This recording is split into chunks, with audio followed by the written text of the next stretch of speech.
This changes everything. Just 1 minute ago, inside the House of Commons, Nigel Farage launched what political insiders are already calling the most devastating parliamentary ambush in modern British history. And what happened next has sent shockwaves through Westminster that are still reverberating as I speak to you right now. Keir Starmer, the Prime Minister who promised transparency and integrity, was left visibly shaken at the dispatch box. His hands trembled as he gripped his notes. The footage, and trust me, you need to see this, shows a leader who knows he's been caught exposed in front of the entire nation with nowhere to hide and no prepared answer that could possibly save him. But before we get into the explosive details of what Farage actually said, you need to understand something crucial about what led to this moment, because this wasn't some random parliamentary spat. This was calculated, meticulously planned, and according to 3 separate sources I've spoken with, in the last 30 minutes, Farage has been sitting on this information for weeks, waiting for precisely the right moment to detonate it. One senior Reform UK advisor told me just 40 minutes ago, and I quote, "Nigel knew exactly when to strike. He waited until Starmer was at his most vulnerable, until the polls showed the cracks forming, and then he went for the jugular." Those are his exact words, the jugular. And from what we've witnessed today, that's not an exaggeration. This is political warfare at its most brutal, and the casualties are mounting by the hour. Now, here's what actually happened inside that chamber at approximately 2:15 this afternoon. Prime Minister's questions was already tense. Labour backbenchers were restless, still reeling from last week's disastrous immigration figures that showed a 23% increase in small boat crossings compared to this time last year. The Conservatives were circling like sharks, sensing blood in the water. And then Nigel Farage stood up. The entire chamber went silent. You could have heard a pin drop. MPs who were shuffling papers suddenly stopped. Even the speaker leaned forward in his chair, because everyone in that room knew that when Farage rises with that particular expression on his face, someone's political career is about to end. Farage began calmly, too calmly. He thanked the Prime Minister for taking his question. He acknowledged the challenges facing the nation, standard parliamentary procedure. But then his tone shifted. His voice dropped an octave, and he said something that made every single person in that chamber sit up straighter in their seats. "Mr. Speaker, I have in my possession documents leaked to me by a whistleblower inside the very heart of this government that reveal a level of deception so profound, so calculated, that it makes the expenses scandal look like a parking violation." The reaction was instantaneous. Labour MPs started shouting. Conservative MPs were trying to suppress grins. The Speaker was banging his gavel, demanding order. But Farage wasn't finished, not even close. Here's where it gets absolutely explosive. According to these leaked documents, and I've been told by 2 separate journalists who've seen redacted versions that they're genuine, the Prime Minister's office has been running a secret WhatsApp group with select cabinet members, deliberately coordinating messaging to hide the true cost of their green energy transition plans from the British public. We're not talking about minor discrepancies here. We're talking about a systematic campaign to underreport the financial burden that ordinary working families are going to face over the next 5 years. One leaked message, allegedly from a senior cabinet minister whose name I cannot reveal for legal reasons, states, "We absolutely cannot let these figures go public before the local elections. Bury them in the appendix of the infrastructure report where no journalist will find them." But wait, because this gets so much worse than you can possibly imagine. Farage then produced, and this is verified by 4 different political correspondents who were in the chamber, what he claimed was a breakdown of the actual projected costs, not the sanitized figures the government has been feeding to Parliament and the press. The real numbers. And they're staggering. According to Farage's document, which he's now published on social media where it's already been viewed over 2 million times in the last hour, the average household energy bill is set to increase by not the £400 annually that the government has been claiming, but by £780. That's nearly double.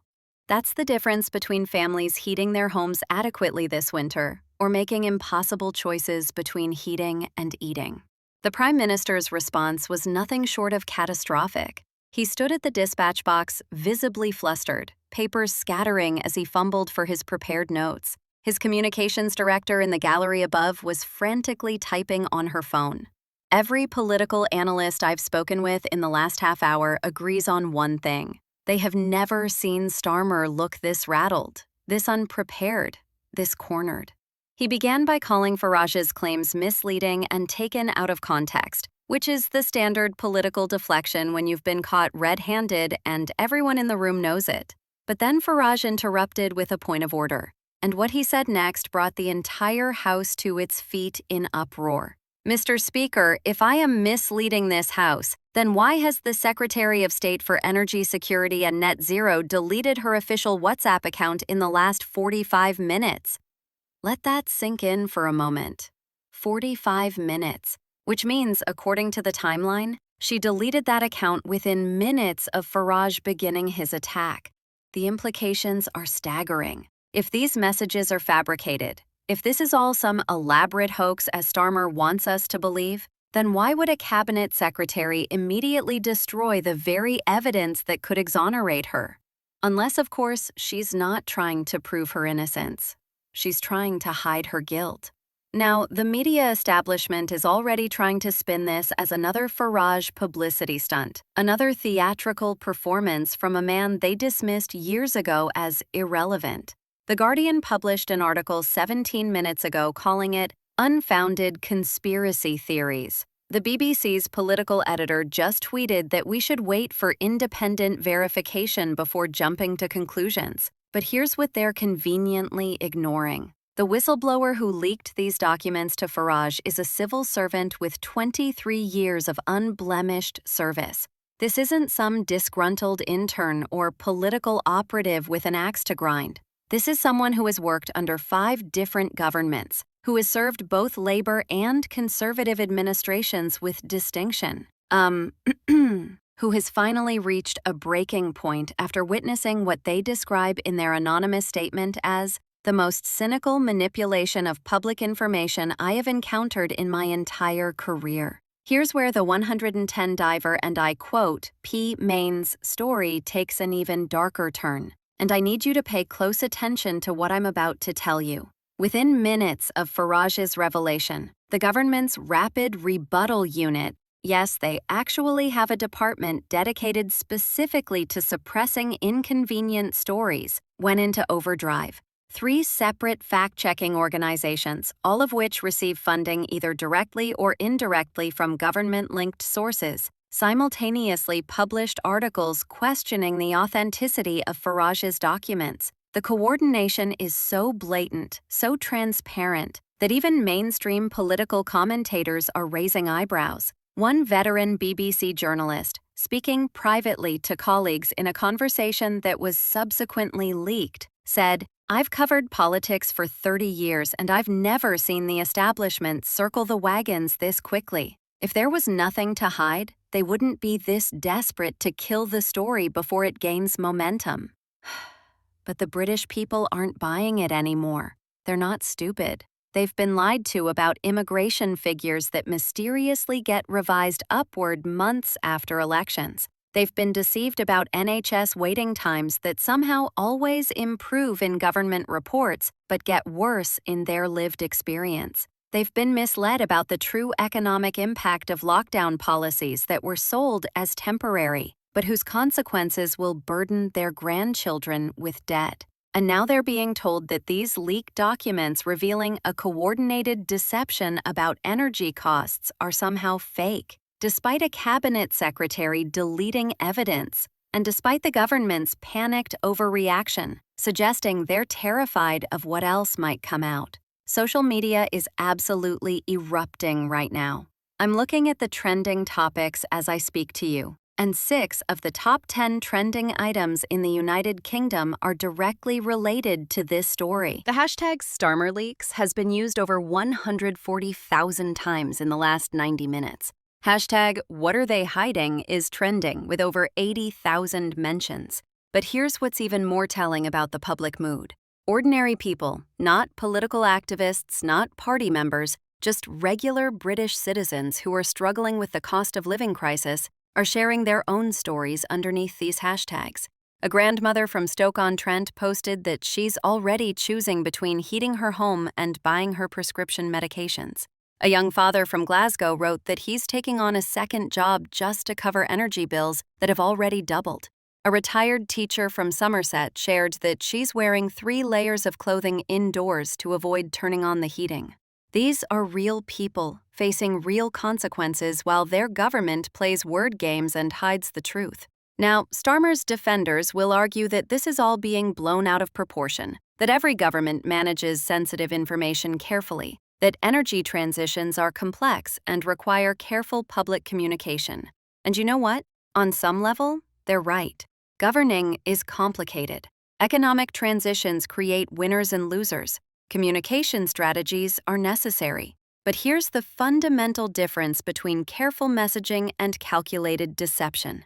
Careful messaging presents difficult truths in ways that help people understand complex issues. Calculated deception deliberately hides those truths, because you know that if people understood the real cost, the real impact, the real burden they're going to bear, they would never have voted for you in the first place. That's not governance. That's fraud. Let me give you some context that the mainstream media absolutely will not tell you, because it undermines their preferred narrative that this is just partisan politics as usual. 6 months ago, before the general election, Labour's manifesto promised that their green energy transition would create hundreds of thousands of jobs, lower household bills within 2 years, and establish Britain as a clean energy superpower. Those were their exact promises, printed in black and white, distributed to millions of voters who trusted that these weren't just empty campaign slogans, but genuine commitments backed by rigorous economic analysis. Fast forward to today, and we're learning that the government has known for months, possibly since before they even published that manifesto, that the true cost would be nearly double what they told the electorate. If you knowingly make promises based on figures you know are false, what do you call that? In the private sector, we call that fraud. In politics, apparently, we call it sophisticated communication strategy. But wait, because there's another dimension to this story that's only just beginning to emerge, and it's potentially even more damaging than the financial deception. According to sources within the Department for Energy Security and Net Zero, who are now coming forward emboldened by the whistleblower's courage, there have been at least 7 different occasions over the past 4 months where civil servants prepared briefing documents with the accurate, unvarnished cost projections, only to have those documents sent back with instructions to revise the assumptions and present a more optimistic scenario. In plain English, they were told to cook the books. They were instructed to manipulate the data to produce politically convenient results rather than economically accurate forecasts. And when some of these civil servants raised concerns through the proper internal channels, they were quietly reassigned to different departments or told that their concerns had been noted and addressed, which is Whitehall code for shut up and do as you're told. The opposition parties are now smelling blood in the water, and they're circling with increasing aggression. The Conservative leader, who just an hour ago was facing questions about her own party's internal divisions, has suddenly found herself united with her backbenchers in demanding an immediate independent inquiry. The Liberal Democrats, usually more measured in their parliamentary language, have called for the relevant cabinet secretary to resign immediately. Even some Labour backbenchers, those representing traditional working-class constituencies where energy bills are already causing genuine hardship, are privately expressing discomfort with what's emerged. One Labour MP from a northern constituency told a political journalist off the record, "If this is true, if we've been systematically lying about the costs, then we deserve everything that's coming to us. I didn't get into politics to deceive the people I represent." Here's what happens next, and why the next 72 hours are absolutely critical for this government's survival. Farage has announced that he will be holding a press conference tomorrow morning at 9 a.m., where he promises to release additional documents that he claims will show the full extent of the cover-up across multiple government departments. That's not just about energy costs. That's suggesting a pattern of deception that goes far wider and far deeper than we currently understand. The government has three options. They can attempt to discredit Farage and dismiss these revelations as conspiracy theories, which is their current strategy, but which is becoming less credible by the hour as more corroborating evidence emerges. They can launch their own inquiry, control the terms of reference, and hope to contain the damage through a carefully managed process that produces conclusions months from now when public attention has moved on. Or they can come clean, admit the deception, apologize to the British people, and face the